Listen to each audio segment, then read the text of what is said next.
Hello, my name is Sally and welcome to my channel. Here you'll find art videos like today's art video as well as art snacks unboxing videos.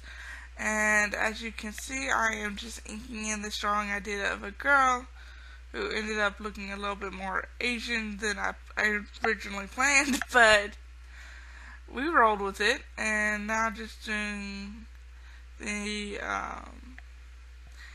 inking of the flowers I did for her. It took forever, and actually I ended up having to re-ink the flowers at the end because the watercolors really, I'm not very good at watercolors, and so the watercolors kind of obscured the original line art, so I ended up redoing it. But yeah,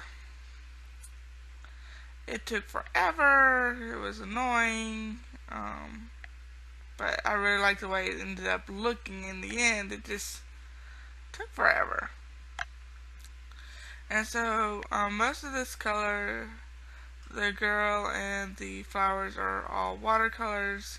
I do go in with some Copic markers just for the circle around her head and the outer background. But yeah, so you just see me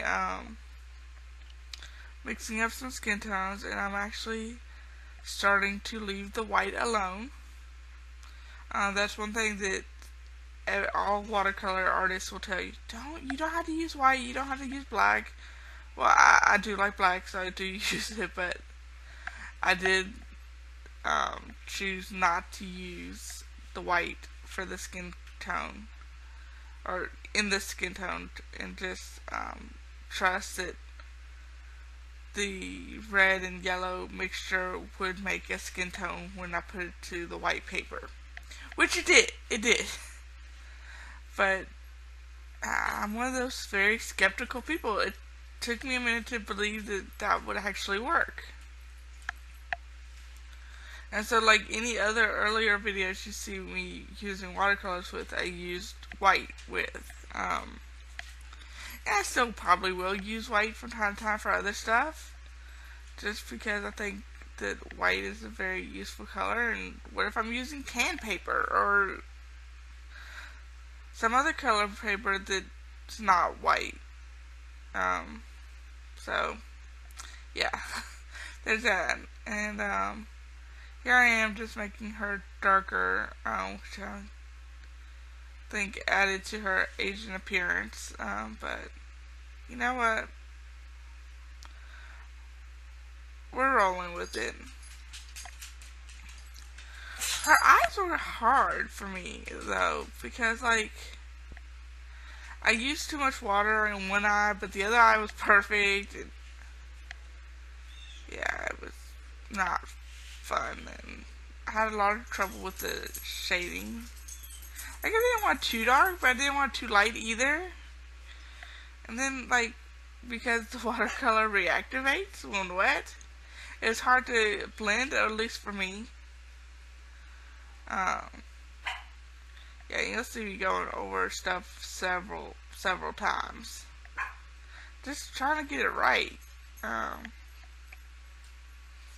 Now with the hair, I'm actually now fairly happy with how you did the hair. Because with the hair, I used colored pencil, and then I blended it out with a Prismacolor colorless blender.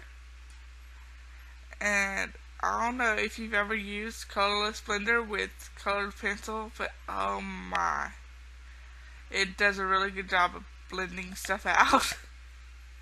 At least for me, so that's what I did. And yeah, it worked out really well. Now, this drawing and the painting took me days. I'm not even joking.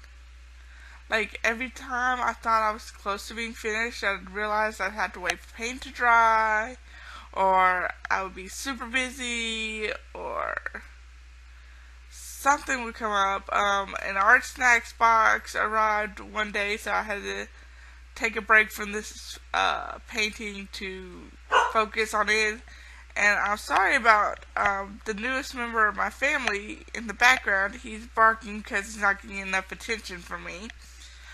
His name is Dude. It's short for Deuteronomy, and he's a beagle mix. And he's very vocal when he's not being paid attention to, which can be very sweet, but also very annoying.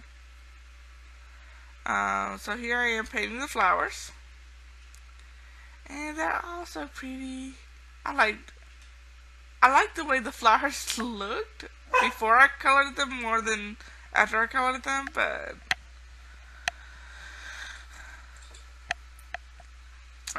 you know,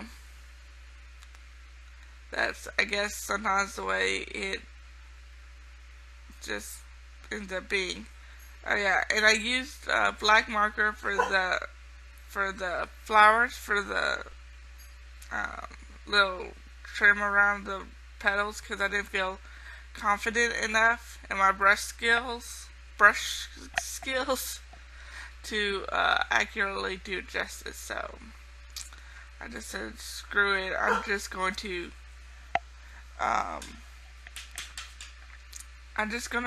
let the Copic, not the Copic marker, the alcohol marker do it justice. And I added blush with my favorite pink marker, which is the Spectra AD marker. It's in rose petal pink, and I love it for blush. It's just pale enough to work. It lays on beautifully, and it's just, I don't even have words for the reasons why I love it so much. So, yeah. Although I really do need to use this ballet pink that I got from Prismacolor sometime soon, which is a very similar color. Oh, and now I'm doing my favorite part, which was the galaxy background. Because I love the way galaxies look, and as you can see, I did a super light galaxy. It's nothing like heavy. Although it is a little darker than in this picture. Oh, and I needed to wait for the galaxy to dry, so I started lighting flowers. Because, you know, that makes sense. And I'm sorry this video is so all over the place. It's just the way my brain works sometimes. And I'm one of these artists who will start with one thing and get bored, or decide, hey, I really want to do A, B, C, D, whatever next, and it won't be in order. It'll be kind of weird. And again, I'm really sorry about Dude. He's being amazingly a pest, but what are you gonna do? But so yeah, I think that's about everything I wanted to say about this video. If you liked it, give it a thumbs up, subscribe, comment. I would love to hear from y'all. Oh, and here I'm using these alcohol-based markers, at least I believe they're alcohol-based markers, called Hobby Color. They're some sort of off-brand that I found at TJ Maxx, but I really like the way they lay on. Oh, and here are the stars. But anyway, like I said, like, subscribe, comment, and I hope you have a wonderful, fabulous day.